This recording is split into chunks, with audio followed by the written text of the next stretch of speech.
لهاد التورتيه غنحتاجو كيلو د بطاطا قطعتها مربعات صغار وقليتها. احتاجت معاها 6 حبات د البيض. عندي هنا لادان فومي، ممكن تعوضوه بكاشيره ولا مرتديلا. شرائح الجبن والجبن المحكوك، ممكن تستعملوا اي جبن كتفضلوا، ماشي ضروري هادو. التوابل عملت غير ملح، فلفل اسود وسكنجبير. ممكن تضيفوا بودره الثوم، كتعطي مذاق رائع لهاد الوصفه. وتقدروا تزيدوا حتى المعدنوس والقزبر. انا اكتفيت غير بهاد المكونات. بالنسبه للطريقه فهي سهله. قسمت ديك بطاطا على جوج، تقدروا تخليهم في اناء واحد، حطوهم مع البيض مباشره. انا قسمتهم غير باش يجيني هيدا الخدمه شويه متوله وصافي. فنص كميه مثل 3 بيضات والتوابل، وخلطت كلشي مزيان وعملتهم فوق مقلاة فيها زيت المائده وشويه زيت الزيتون بالطريقه العاديه د التورتيه. وغطيت المقلاة، ضروري تغطيو المقلاة. نخليوها غير شويه فوق النار حتى نحسوا بها شويه تمسكت.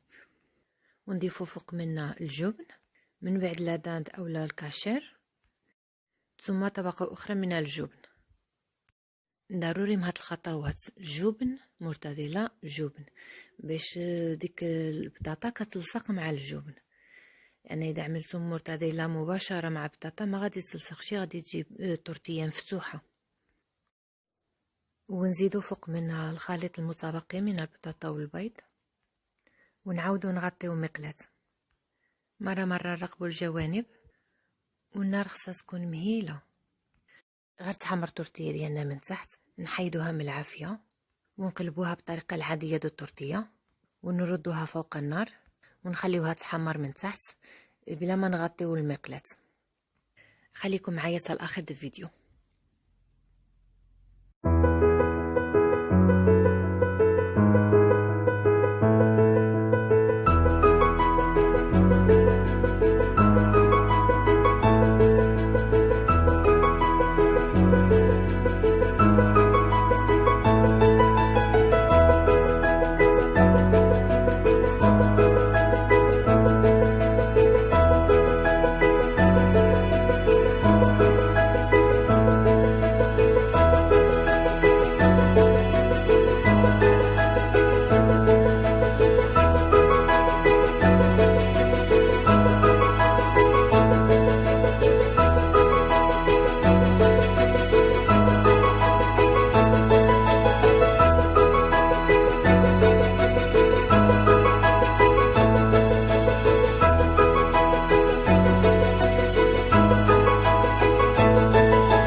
لوصفة النوغيت غنحتاجو 250 غرام صدر الدجاج او بيبي،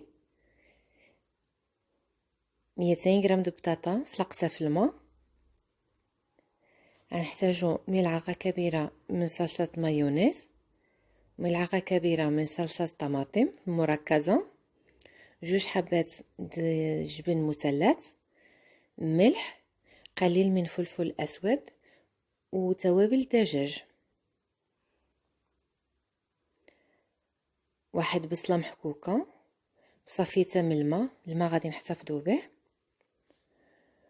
وباش هاد النوغيت ما يمتصوناش الزيت في القلي، عملت 1 معلقة كبيرة د المايزينا. غنحتاجو ايضا شابلوغ، قياس 5 د معالق د لا شابلوغ، 1 بيضة كاملة، وقليل من خميرة الحلوى، راس معلقة خميرة الحلوى.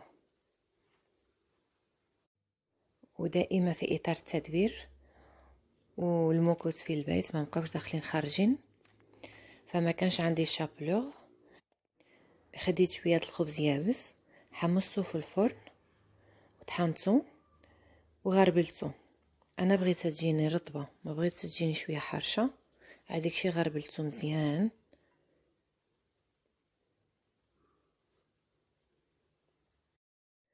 الخطوات اللي غنعمل باش نحضر هاد النوغات هي نقطع ديك صدرة الدجاج، وبالنسبه للبطاطا كنمعسوها غير بالشوكه بفورشيت، وكنطحن كل شيء، كنطحن جميع العناصر ما عدا البطاطا، لان البطاطا اذا طحنت في الماكينه كتطلق فحال الماء، ما كتجيش مزيانه. الو غادي نطحنوا الدجاج مع ديك الحبات البيض مع البصل مع التوابل المايزينا الخميره فحال اللي موضح في الفيديو. وفي الاخير غادي نعجنوا خليط الدجاج مع البطاطا، غادي نعجنوها بيدنا وعاد نبداو نشكلوها. خليكم مع الفيديو.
من الوصفة د الكيتشوب غنحتاجو كاس لارب د الماء، 1 معلقة كبيرة د السكر سنيدة، 1 معلقة كبيرة د صلصة الطماطم المركزة،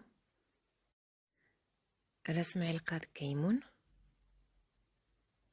كنحتاج 1 معلقة كبيرة د الخل، معلقة صغيرة د الملح. كنخلطو كلشي حتى تذوب الصلصة مع الماء. معي كنضيفو 2 معالق صغار د مايزينا اولا نشا. هاد الكيتشوب كيجي رائع. كتعرفوا كيتشوب د موالين بوكاديوس، وهو هذا هو السر ديالهم، ما كيعملوا فيه لا طماطم لا حتى حاجه. هادو هما مقادير، جربوه ردوا عليا الخبر. المقادير ديالو ما كيكلفوش حتى 3 دراهم وكيجي واعر. صافي كنخلطوا كلشي مره حتى تذوب ديك المايزينا، كنعملوها فوق النار حتى يغلى. هو ما كيديش بزاف د الوقت، دغيا كيوجد. كنصبوه في شي اناء زجاجي، كنغطيوه بالورق الناشف، وكنخليوه يبرد اما في الثلاجه اما على برا. من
هنا خديت كيلو د بطاطا قطعتها غليظه شويه، غسلتها مزيان حتى صفى الماء، سلقتها مع الماء وملح 10 دقائق. يعني كنعملوا لها غير نص سلقه، ما كنخليوهاش حتى كطيب مزيان. مباشره ملي كنحيدوها على النار كنصافيوها، كنخويو عليها ماء بارد، كنعاودو نصافيوها ونشفوها بشي فوطه نقيه. هنا دخل ولدي قال لي علاش كتنشفى بفوطه دوشات. عملتها في اناء، زيت لها ملح والتوابل يعني كتبقى اختياريه. انا عملت لها فلفل اسود وقليل من الزنجبيل سكنجبير وشويه الخرقوم باش عطاتني اللون. ممكن تضيفوا لها اي توابل كتعجبكم، ممكن تضيفوا لها بابريكا، تحميره، زعتر. كنضيفوا ملعقه واحده من زيت المائده. كنخلطو مزيان بيدنا باش كيدخلوا فيها التوابل والزيت. كنوضعوها في لاطه اللي كتدخل الفرن، ونسرحوها مزيان، ما نخليوش يشي فوق شي. الفرن يكون سخون، نشعلوه من فوق ومن تحت، نخليوها تحمر مزيان من نص ساعه حتى 45 دقيقه. اذا كان الفرن فيه اوبسيون دو غري دو شوا يكون افضل. المهم هي تحمر مزيان. حاولوا تقربوا اللاطه العافيه، يعني تعملوها في الطبقه الفوقانيه، كتجي محمره وصحيه لانها خاليه من الدهون.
السلام عليكم. اليوم نوجد معكم بطاطا معمرة بكفتة في الفرن ومايونيز منزلي. خليكم معايا حتى الاخر دو الفيديو.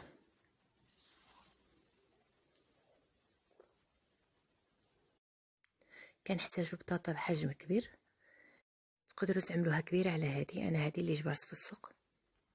كندهنوها بزيت زيتون مع شويه ملاح وفلفل اسود، كنلفوها بورق الطبخ ثم الومنيوم. تقدروا تستعملوا الومنيوم مباشره. اذا كانت البطاطا كبيره بزاف نقدروا نعملوا فيها ثقوب، كندخلوها الفران في اعلى درجه وشاعل من فوق والتحت لمده ساعه او اكثر او اقل. هي مده الطهي من 45 دقيقه حتى ساعه وربع. من بعد ساعه كنخرجوها باش نعرفوها طابت ولا لا.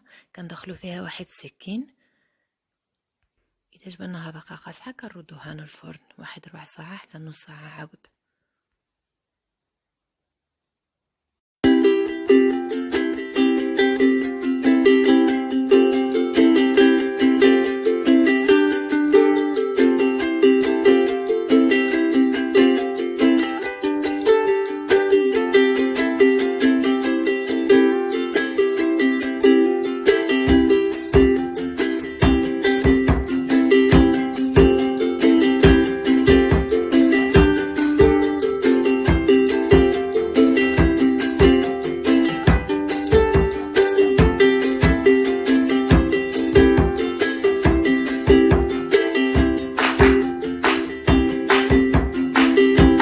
من الحشوة البطاطا غنحتاجو البصل كمية على حسب الرغبة. انا استعملت 500 غرام. نشلضوها اولا ممكن تحكوها. واحد كمية مكفتة، هنا عندي 20 درهم، اقل من 4 كيلو. طبعا نتوما كتقدروا تضاعفوا الكمية كما بغيتو. كنحتاجو 4 حبات طماطم، قزبر ومعدنوس، فصوص من الثوم، ملح وتوابل على حسب الذوق. انا استعملت فلفل اسود وسكنجبير والخرقوم وزريعة القزبر. عطات واحد المذاق رائع من الحشوة. ممكن في عوض السكنجبير والخرقوم تعملوا كيمون وتحميرة، وحتى اللي كيعجبو مذاق ديال الجوزة يجي مزيون في هاد الحشوة. كنضيفو واحد المعلقة كبيرة صلصة الطماطم المركزة. ممكن تعوضوها بطماطم سائلة سوليس تجي افضل. بالنسبة للزيت عملت خليط بين زيت المائدة وزيت الزيتون.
رافقت هاد البطاطا بصلصة المايونيز، عملتيها واحد الحبة البيض، كاس لارب د الزيت، شوية د الخل والملح. كاين اللي كيزيد الابزار والخردل موطارد، انا بغيت بنكهة الزعتر تاوجدت وخلطتها مع الزعتر. بالنسبه للناس اللي ما كطلع لهمش المايونيز للدار، فالنصيحه ديالي هي البيض والخل يكونوا بحراره المطبخ، ما يكونوش عاد خرجتوهم من الثلاجه. واذا بغيتو نعاود نعدل لكم بالخلاط الكهربائي العادي قولوها لي في التعليقات. كنتمنى هذا الفيديو يكون عجبكم، ما تنساوش تخليو لي تعليقات، وما تنساوش الضغط على زر اعجاب وبارطاجيو الفيديو مع الاصدقاء ديالكم. طبعا اللي باقي ما تابونا يضغط على زر اشتراك. شكرا والى فيديو جديد ان شاء الله.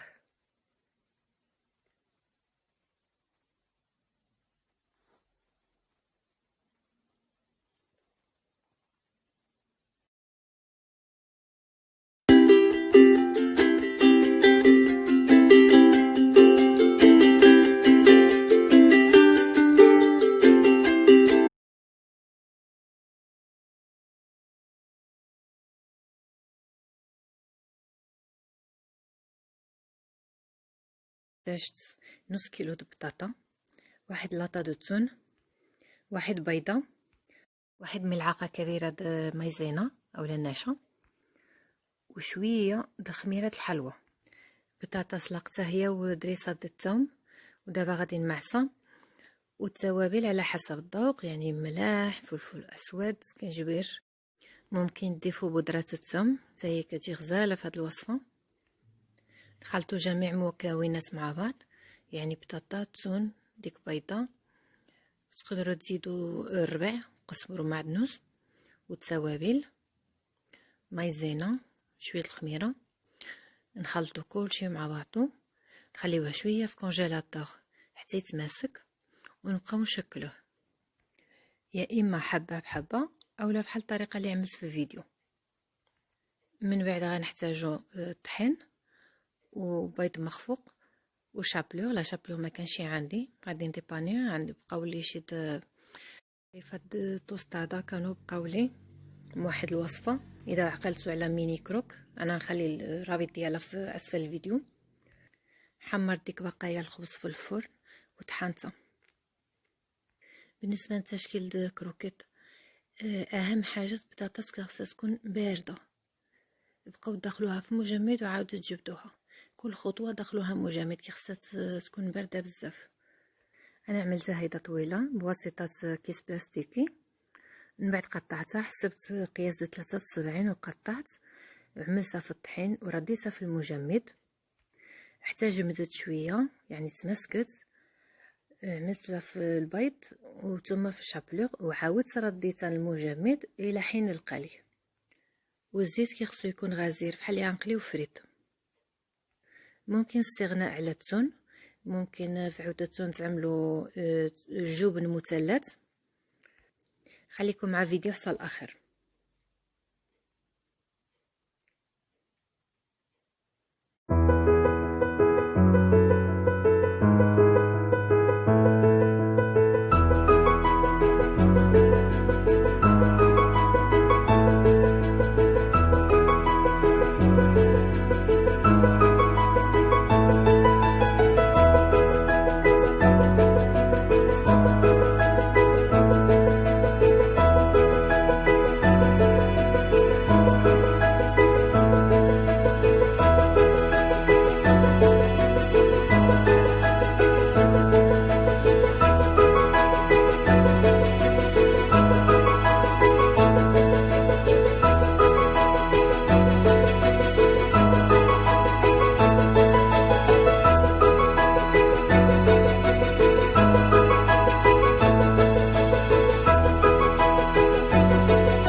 كنخزروا بطاطا تكون كبيره شويه، كنغسلوها مزيان، كنعملوا فيها ثقوب بواسطه اعواد شواء اولا باي حاجه، المهم شي حاجه تكون رقيقه.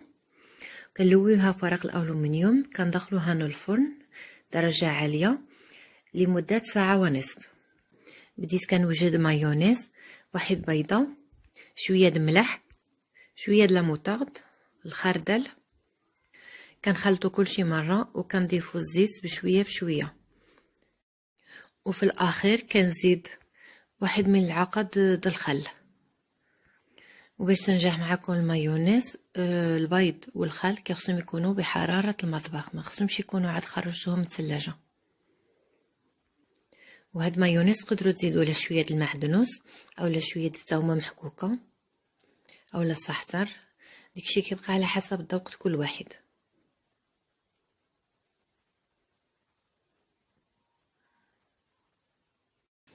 المايونيز ديالي ها هي وجدت، انا خليتها غير هيدا، ما بغيتش نزيد نطلعها، غير هيدا راه بحال الزنقه زوينه. غادي نحتاجو داكشي اللي كيكون في الساندويتش، غادي نحتاجو الجزر محكوك، هنايا عندي كورنيشون، الزيتون، التون عملت هذا، عندي بصل مقطع صغير، وعندي مطيشه، وغادي نزيد شويه د مايس. ها هي البطاطا ديالنا وجده، خرجتها نفرغ بقى سخونه. بسم الله. ها هي طايبه، مزغيه كيدخل فيها، نحاول نقطعها بشويه.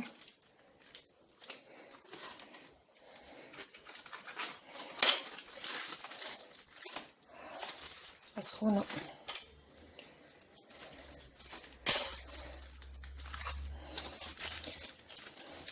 بلاتي تزيد تبرد شويه ونفتحها، نخليها غير هيدا ما نفتحهاش كامله، ونبقى نخوي ديك البطاطا بشويه، نخليها تمانيت.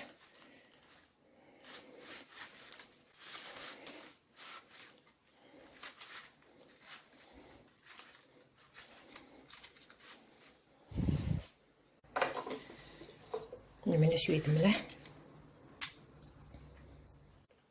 مايونيز،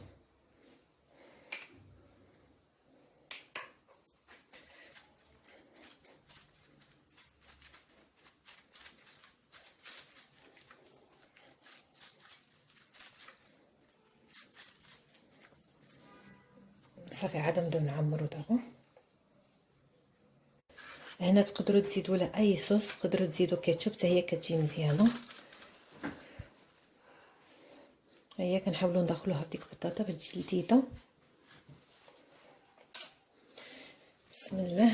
غادي نبدا بالتون، تقدروا تعملوا فيها حتى مرتديله كتجي مزيانه اولا سوريني. عرفتي ها هي هنا دات لي لاطه كامله، نزيد شويه بصل،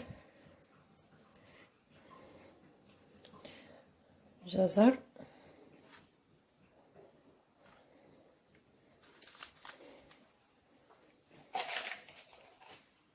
مايس،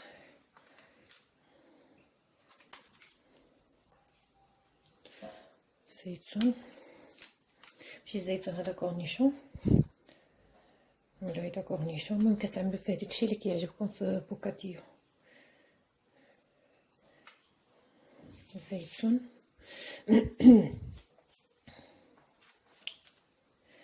هنايا شويه مطيشه،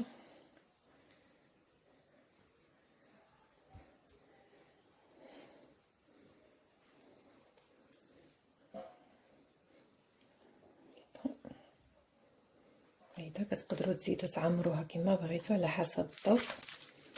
هيدا وفوق منها عاد كنزيدوا عاود مايونيز. انا نعدل الاخرين، هذه الاخرى نفس الشيء غادي نفتحوها هيدا في الوسط.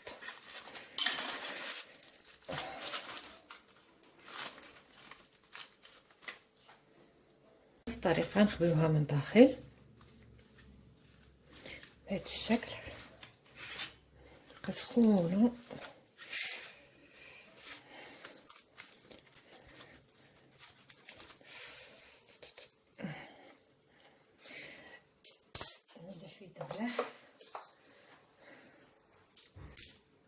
غادي نعمل لاصوص برغر بلادي ما كيعجبهمش المايونيز.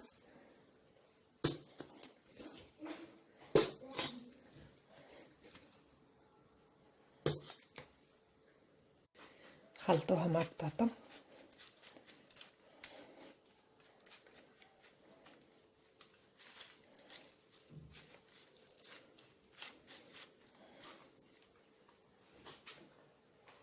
ونعملو فيها هاد الثوم والصلصه.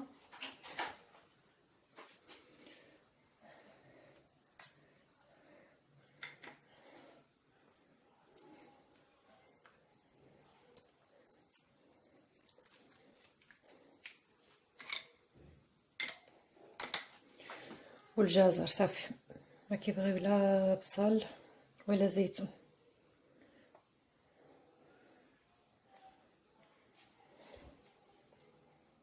تقدروا تقسموها هيدا على جوج، تخويوها نفس الطريقه. شنو هيدا كتجي حسن، صافي الماكله هيدا كتجي حسن.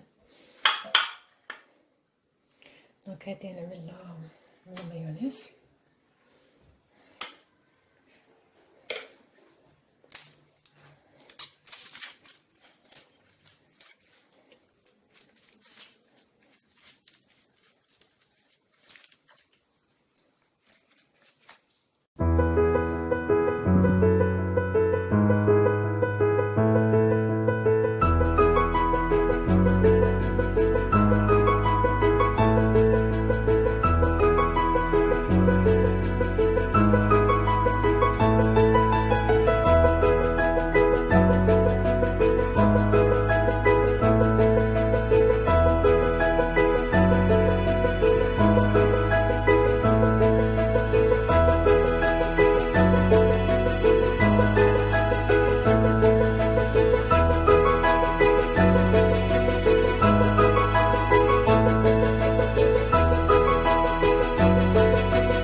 من هذا الطاجين العجيب كنحتاجو واحد البصله كبيره ان شاء الله زاهده، قطعتها بهاد قطعه فريت باش كتجيني سهله. نزيد شويه زيت زيتون،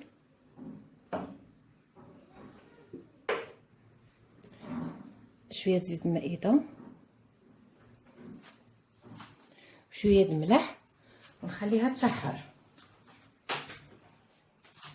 نشرب عليها العافيه بعدا. صافي نحركها مره حتى تدبل.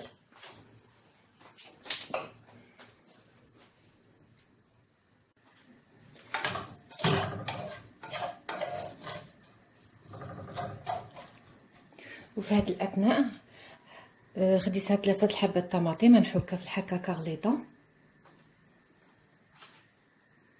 هنا زدت 2 تومات محكوكين، ونزيد هاد الطماطم.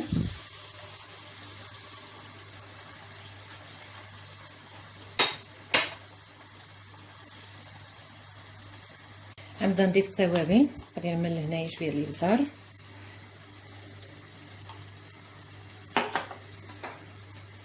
شويه الكيمون،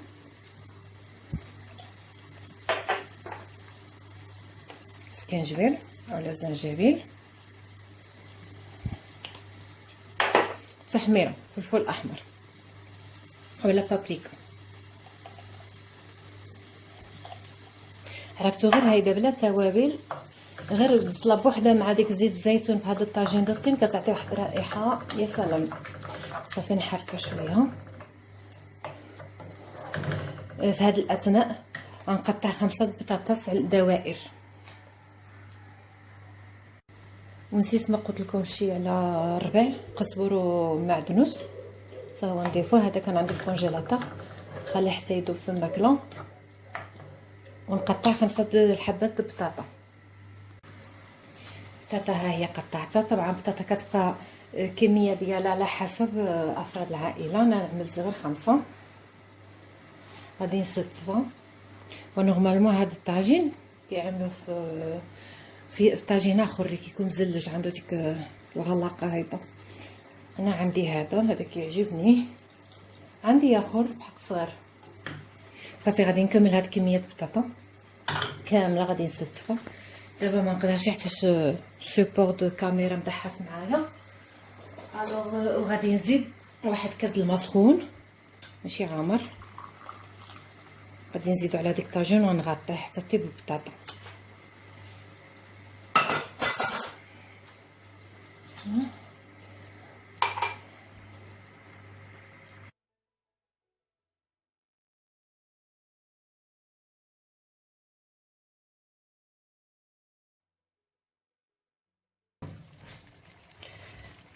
هنا من بعد ساعه المكانه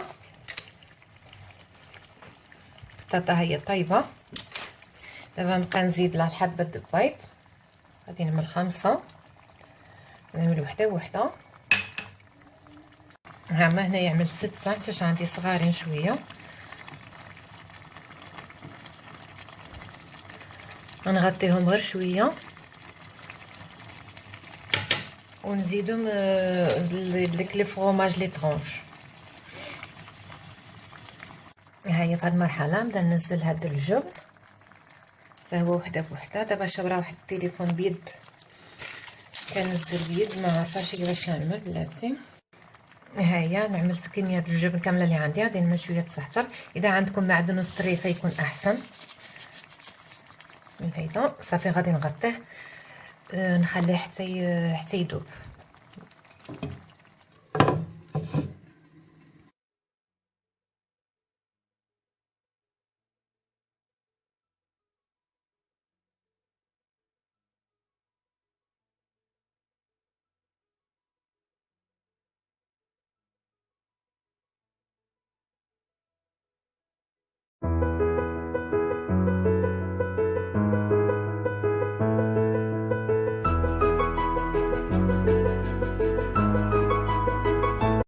الطاجين كيجي غزال واخا ما فيهش اللحوم. فكنحتاجوا له واحد البصله كبيره مقطعه دوائر. بطاطا عملت 3 من الحجم الكبير. طماطم حتى هي غادي نقطعها شرائح بدوائر. كنحتاجوا شويه د المعدنوس في هاد الزلافه. غادي نعمل معدنوس وزيت المائده وزيت زيتون. واحد صلصه طماطم ملعقه كبيره. بالتوابل الملح تحميره سكنجبير والابزار. ومن فوق غادي نستعمل هاد الزعتر. وغادي نزيد في هاد التوابل تقدروا تزيدوا توابل الدجاج اولا السمك اللي بغيتو اللي كيعجبكم اولا تخليوه تكتفيو غير بهادو.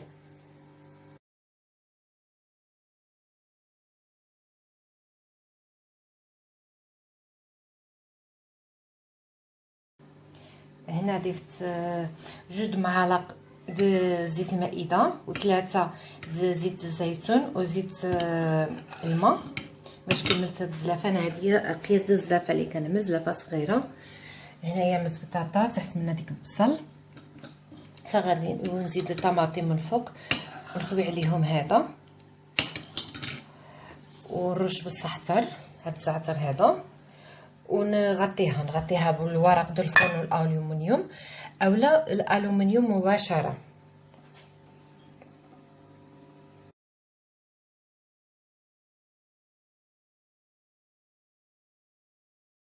ها انا هنا غطيته. غادي نعملو في الفران على اعلى درجه 250 درجه من بين 45 دقيقه حتى ساعه على حسب. من الاحسن ما تبقاوش كل مره تطلعوا عليه. من دوز 45 ساعه كتشوفوا البطاطا واش طابت ولا لا وصافي. اذا كانت طابت الموس كيدخل فيها عادي فتبارك الله كتخليوه هيدا شويه وكتقدموه. سينو كتزيدوه واحد 4 ساعه. هو ما كيفوتش ساعه المكانه صراحه. كيجي غزال هاد الطاجين هذا جربوه كيجي غزال بسيط ما فيهش اللحوم. سريع لان البطاطا كلشي كتقطع دوائر. ها هو السجه انا غطيته بالالومنيوم. كتقطع كلشي دوائر، يعني ساهل. شنو في الوقت الطياب اللي كيدي شويه د الوقت، هيدا ساعه، اما في التحضير راه دغيا كيوجد وكيجي لذيذ. هذا راح نحمقو عليه ولادي.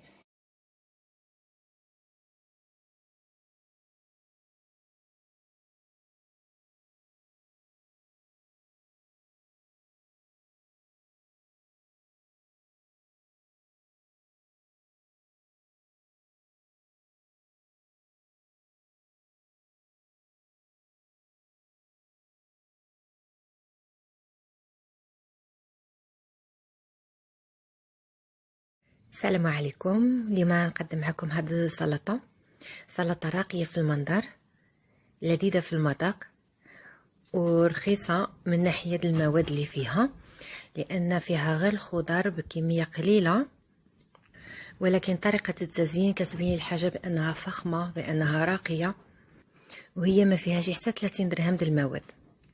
عمدا معكم خطوه بخطوه مع ذكر الكميه وطريقه التزيين. في الطبقه الاولى عدلت سلطه غوس، عملت فيها 3 بطاطات متوسطه الحجم، بجوج حبات الجزر كبارين شويه، وشويه د الجلبانه. قطعت بطاطا وجزر صغارين شويه، وعملت كلشي تسلق في الماء مع ملح. وباش تجيكم هاد السلطه لذيذه مع ديك الخضر، زيدوا واحد بصله صغيره اولا نصف بصله متوسطه، حتى هي زيدوها مع الماء د السلق باش كتعطي واحد المذاق غزال في ديك الخضر. كنزيد معاها واحد العلبه د الذره، واحد العلبه د التون، وجوج بيضات، شويه زيتون وكورنيشون مقطعين صغار. بالنسبه للخيار كانوا عندي جوج حبات كبار، قطعت واحد جوج شرائح بقطعه د بطاطا وكنلويها على شكل ورده. وخديت شي عويدات عملت فيهم طريفات د مرتديلا وزيتون وليمون مرقد. بالنسبه للمرتديلا شريت غير صغيره د 3 دراهم. كان باقي لي شويه طوماط سوريس حتى هو عملته في ديك العويدات. ودابا غنوريكم طريقه بيضه على شكل ارنب. كنقطعوا واحد جوج سفلي صغير بحال اللي موضح في الفيديو، وهذا كنيس كنقطعوه على شكل ودينات اذنين. كنفلحوا البيضه من العنق بواسطه السكين، وكنغرسوا فيها ديك الاذنين. بالنسبه للعينين حتى هما كنفلحوهم شويه بالسكين، كنغرسوا فيهم يا اما الابزار حبوب. انا هنا استعملت الحبه السوداء ولكن ما عجبتنيش النتيجه، فرجعت عملت قرنفل. استعملت ايضا واحد الحبه د الخس واربعه الحبات بربه سلقتهم. بالنسبه لسلطه الخيار فعملت الطماطم والخيار وبصل، عملت معاهم شويه الليمون. وبديك قشور د الطماطم عدلت بحال واحد الوريده، غتشوفوا كلشي في الفيديو.